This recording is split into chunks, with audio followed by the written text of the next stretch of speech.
Hello, my name is Diane, and I am from Fairfax, Virginia, in the United States. And today I am reading Layla's Headscarf by Miriam Cohen from the realistic fiction genre, which means that today we will be reading an imaginary story, but it will be full of characters, settings, and events that could happen or are similar to real things that happen in the world. So, unlike fiction, there's no supernatural or magical or impossible elements of the story, and that this story will represent everyday experiences and relatable themes like love, friendship, family, and even personal struggles. So, before reading, let's talk about a few important words that will help us understand the story better. So the first word I wanted to bring up was respect. And respect means treating someone the way that you want to be treated, with kindness and understanding, even if they're different from you. Listen for moments in the story where people show respect and where they don't.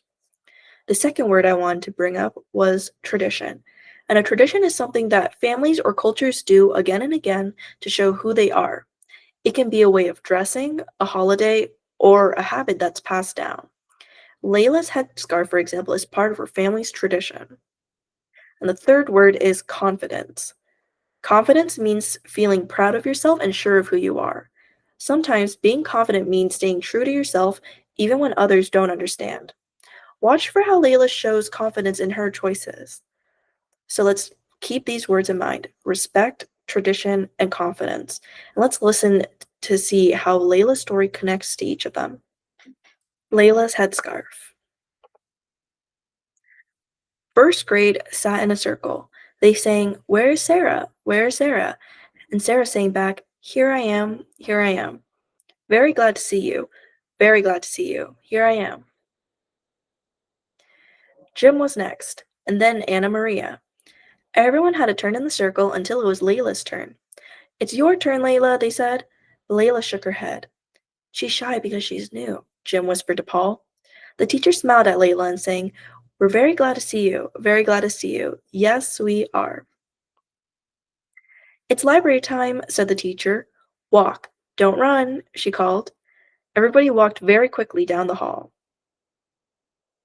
First grade loved library time. They could pick any book they wanted to read. Jim was interested in turtles. "Look at this giant turtle. It's 50 years old." "So what?" Danny said. "My uncle is 60 years old." "Well, your uncle is not a turtle," said George. Everyone at the table laughed. Danny asked, "So why don't you take off your hat, Layla?" "It's not a hat, it's a scarf," Anna Maria said. "She doesn't have to take it off if she doesn't want to." Danny sat down next to Willie and Sammy. He showed them his book, The World's Great Soccer Stars. "I'm a good soccer player," he boasted. Willie and Sammy said, "We like basketball player. We're here for the Mets. Who are you for?" "Shh," said the librarians. Anna Maria was looking at puppies. "Aren't they cute? I love puppies." "I love kittens," said Margaret. George said, "My grandma has a kitten. She lives in Chicago. Sometimes I go there for vacation, and—" "Where's your book, George?" the librarian asked. "Layla, here is the book you will like," said the librarian. "It has pictures of the place where your family comes from." Layla whispered, "Thank you." The librarian held up the book for everyone to see. It had pictures of a sandy, sunny land. The trees were tall with tops like green feathers, and there were lots of ladies with scarves. After library, Danny shouted, "Lunchtime!" The lunchroom was as noisy as 10 Dannys. Everyone was talking and laughing and eating. Danny waved his pizza, singing, "Pizza, pizza, I love you." Layla had brought lunch from home. It was a little pie with rice and peas inside. That looks good," said the lunch lady. So far in the story, we can see that Layla has something that is just a little different from the rest of her classmates, which is that she wears a headscarf, which is not a hat, as one of her classmates corrects her class when her other classmate accidentally calls it a hat.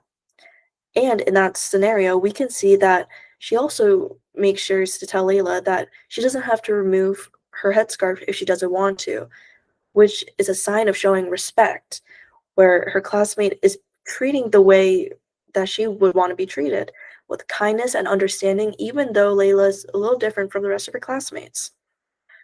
Everybody ran outside for recess after lunch. Layla, come play with us, Anna Maria called. She shook her head. She's shy, said Anna Maria. Maybe you could play better if you take your scarf off, Margaret said. She and Sarah ran to hang upside down on the jungle gym. Layla watched. Now, at this point of the book, we can see that there is a main problem of some kids not understanding why Layla wears her headscarf, and they make her feel just a little different for it. That can be hard, especially when you just want to fit in. In the afternoon, first grade worked on their art project in the hall. It was called Our Families. Everyone had a space to paint. Jim worked next to Sarah. He told her, "This is me and this is my mother, and my father and my grandpa. He's a fun grandpa. I like him to tell me stories about when he came to America." "Why is he wearing that little black hat?" Sarah asked. "That's because he's Jewish. I don't have to wear the hat, but I'm still Jewish." As we can see here, there's another moment of when a classmate has a difference compared to other classmates, such as with Jim describing how his grandpa wears a little black hat because he is Jewish, but that doesn't mean he has to wear one, which also shows that just because somebody of one background does something, that doesn't mean everyone in the background has to be the same. And Sarah asks a very respectful question, asking why he wears the little black hat.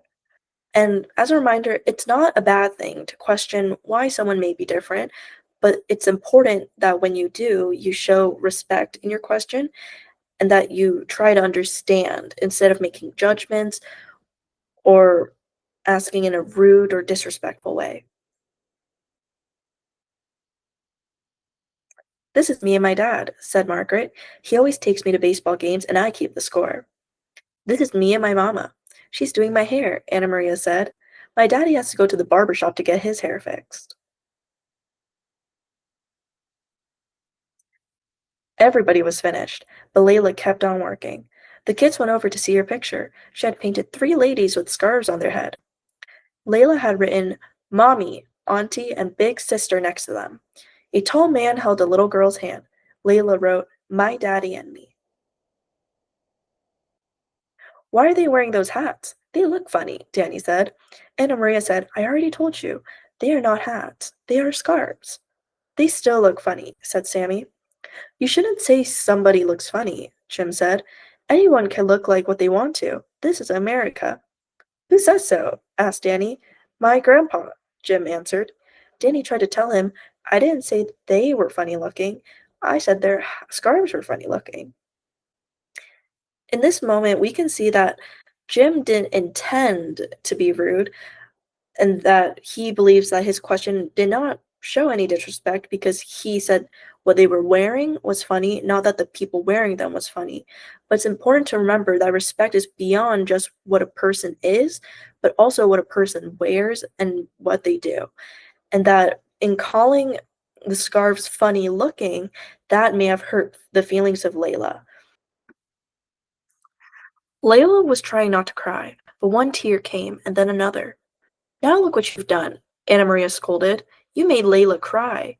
"Don't cry, honey," Sarah and Margaret said, and George said, "Your mommy looks like a really nice mommy." Their teacher came over to see if they were working hard. Jim said, "Look, Layla drew such a nice picture. All the ladies are wearing pretty scarves like Layla's." "It's beautiful," said the teacher. Layla stopped crying and smiled for the first time that day. This is where we can see a resolution or problem solving begin when her classmates start comforting Layla and showing her a sign of respect by acknowledging that her scarf is very beautiful and that her artwork that has painted the scarf similarly is very beautiful, which is a way to respect her, but also her tradition of headscarf wearing. And this in turn boosts her confidence and helps Layla feel better about herself. The next morning, first grade sat in their circle. Each one took a turn. When they sang, "Where is Layla? Where is Layla?" she sang back, "Here, I am here, I am here." Danny was going to tell her, "You're supposed to say, here I am," but he didn't. And everyone in first grade clapped and clapped for Layla. Here we can see a character change, as at first Layla was nervous about standing out, and feeling left out.